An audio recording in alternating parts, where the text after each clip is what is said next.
Now, you might notice something a little bit different about this video today. It's a bit wider than normal. In fact, it's quite a lot wider than normal. We're going to be playing some Battlefield 5 on an ultra-wide monitor, 21:9 aspect ratio, but the monitor itself, it is rather a special one, and it's been a long time coming as well. ASUS have sent me one of their brand new ROG Swift PG35V monitors. This is it right here on my desk. And this, at the moment, is basically the best gaming monitor that ASUS has ever made. So, to showcase really how good it can be, trust me, it can be very, very good, I'm going to put some Battlefield 5 footage up in the background for you, and then in the bottom left-hand corner, I'm going to label the graphics preset that gameplay was captured at. So we've got some minimum latency gameplay to show you, so all the settings are just turned down to low, all that post-processing is turned off.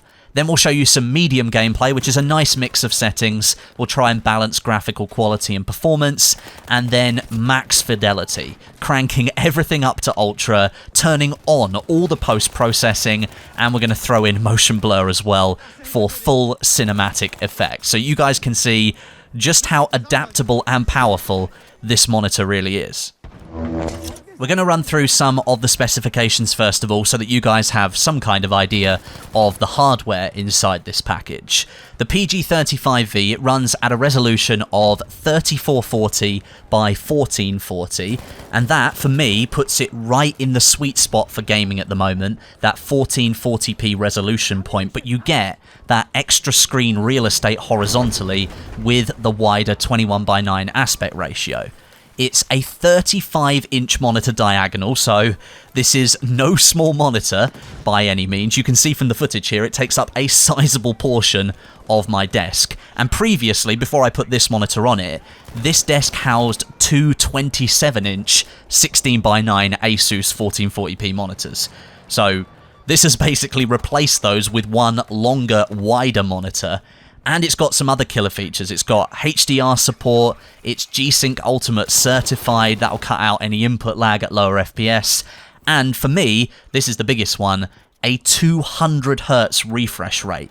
200Hz, so not only do you get that brilliant ultra-wide gaming support, but you can also run the monitor at a super high refresh rate as well. That'll allow you to react faster to the action that's happening in any games you happen to play. So maybe you can see why I said this is the best monitor that ASUS has ever made. It really is a killer monitor. Now, when you look at the full unit, you get that striking ROG, quite familiar design nowadays, that killer metal stand on it, which is really quite heavy. You get nice thin bezels around the edges of the screen, and I completely forgot to mention actually that it's a curved screen as well. It's got an 1800R curve to the monitor, it's not a flat design, and because it's so wide, it really does start to creep round the sides of you at the edges of the monitor. It's quite a nice experience once you've got a game going. In terms of I/O, you get two USB ports, you get a display port, which is the one you need to use if you want the 200Hz refresh rate, and there is also a HDMI port on there, but that can only run the monitor at 100Hz refresh rate because there's not enough bandwidth, and you also get a headphone jack too, which is quite nice. I think it's fair to say that the PG35V is not a particularly thin monitor. It is very much a thick boy, and it's a heavy boy as well.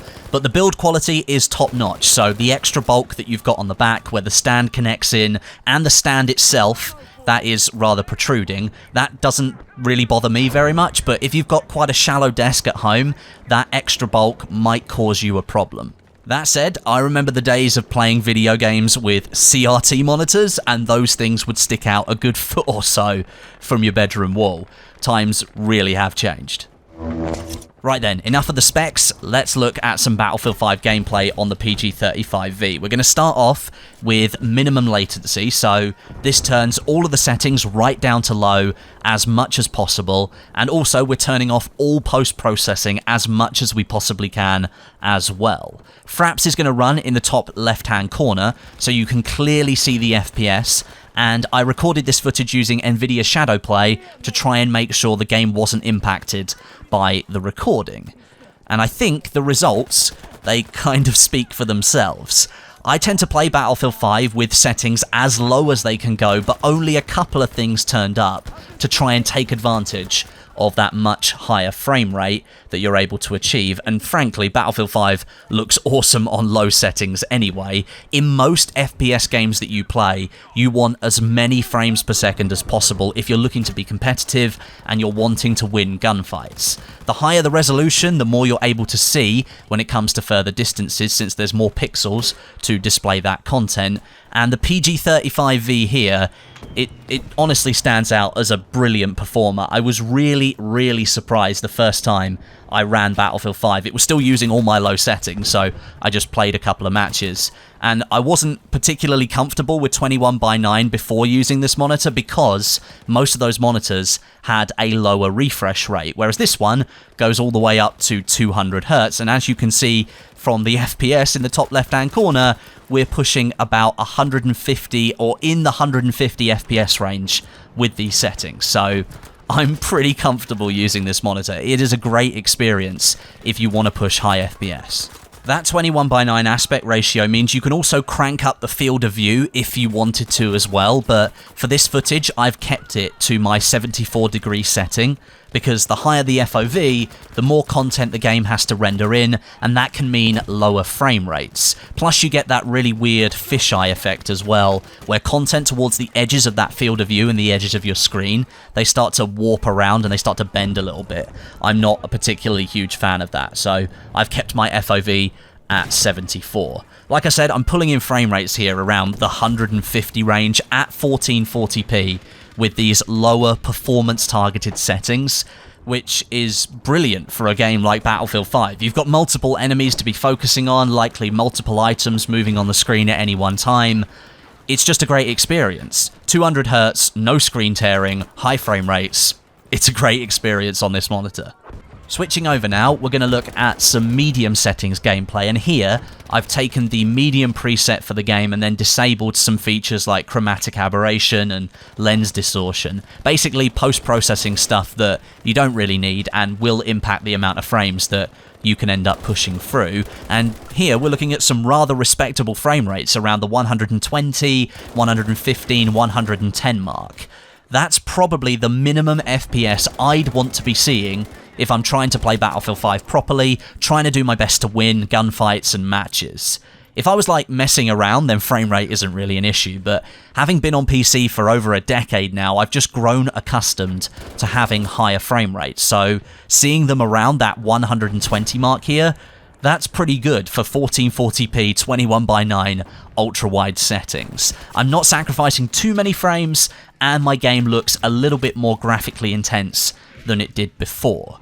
The downside, though, is that you're not really taking advantage of the PG35V's full 200 Hz refresh rate, but with the FPS going up and down all the time, you have got plenty of overhead if you're in less demanding areas of the map where the FPS will climb up that little bit more. And now, the big daddy moment, the max fidelity settings. This is where everything is cranked up to the max, motion blur is enabled, and all the post-processing wonderfulness kicks in as well. The game does look incredible, but you will notice FPS numbers have dropped below the 100 mark, and that means you're not really close to pushing the maximum refresh rate of this monitor anymore. Now, I would show you some recorded HDR footage, but NVIDIA Shadowplay doesn't allow you to capture footage whilst HDR is turned on because I think it's using so much of the graphics power of the graphics card that it can't handle recording as well. So unfortunately, I can't show you any of that because I don't have an external capture card that I could use at this point. But besides HDR, this is the best that Battlefield 5 can look on an ultra-wide monitor, and I do have to say, it does look really, really good. Now, to the point about the FPS being a little bit lower here, this is where NVIDIA G-Sync Ultimate steps in. The PG35V has the latest G-Sync processor on board, and that can really help with reducing lag and working with a wider range of refresh rates. So once the FPS starts to drop a little bit lower, G-Sync smooths out the experience and you're less likely to notice a drop in frames in particularly demanding areas of games. So it's a bit like here, we've got all the settings cranked way up, we are going to get areas where the FPS drops a bit, G-Sync will smooth that out. I do have to say though, at this point with these graphical settings, the PG35V really does get you immersed in the game. The max settings being enabled, the ultra-wide panel, the curve to it, it's almost pulling you into the action. It is a really cool gaming experience, and it's not one that I've really had a chance to use that much before. Like I said, I wasn't really keen on 21:9 monitors before. They didn't have that high refresh rate mode. They sort of topped out at 100 Hz. But now that this one is at 200 Hz, it really does start to make sense of why I'd want to game at ultra-wide 21:9. Personally, at these kind of graphical settings, if you're going to whack everything up to ultra, I'd want to be playing a single-player game or something where reacting as fast as possible to things on the screen isn't really an issue. For playing multiplayer shooters, I say you really do want to have as many frames as you can possibly muster from your machine, so turn down some of the graphical settings and you will get more frames, but my goodness, the PG35V does make Battlefield 5 look really good. Now, I'm pretty confident you guys are all wondering, that's a lot of cool technology that's bundled into that monitor, Westie, and it is an absolute unit. Yes, it's really powerful and it's really nice, but surely that's got to cost a lot of money. Well, yes, you would be right. The ASUS ROG Swift PG35V costs an eye-watering $3,000. Which is more than what I paid in total for all of the parts that I have in my PC right now that's driving this monitor as I talk to you. It is a staggering amount of money, and it's probably a monitor that most people will never ever buy. So why does it actually exist?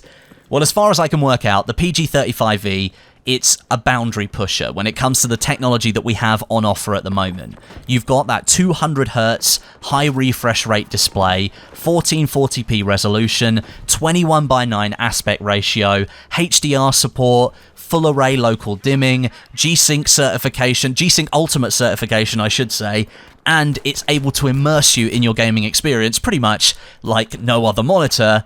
That is going to come at a price. You're always going to pay more for cutting-edge technology, and the PG35V is definitely cutting edge. There is no two ways about it. You're getting an absolute monster of a gaming monitor, arguably the best one on the market right now in terms of specification. You get a solid build quality and a really nice sharp design to boot. The stand itself is enough of an eye-catcher, but it is an expensive monitor. There's no getting around that. It's an expensive piece of kit. But there you are, that's Battlefield 5 in ultra-wide. A big thanks for watching today, guys, and of course, a big thanks to ASUS for sending me this behemoth of a gaming monitor. I'm now going to go and hook it up to my second PC and just see what it can do over there. If you're at all interested in the PG35V and you want to look at all the technical specifications and some lovely marketing material, I'll put a link for you down below in the description, and you can go and learn more if you want to. Stay tuned to the channel for more Battlefield 5 content coming soon in the next few days, and until then, my name is Westie, and I'll catch you guys in the next video.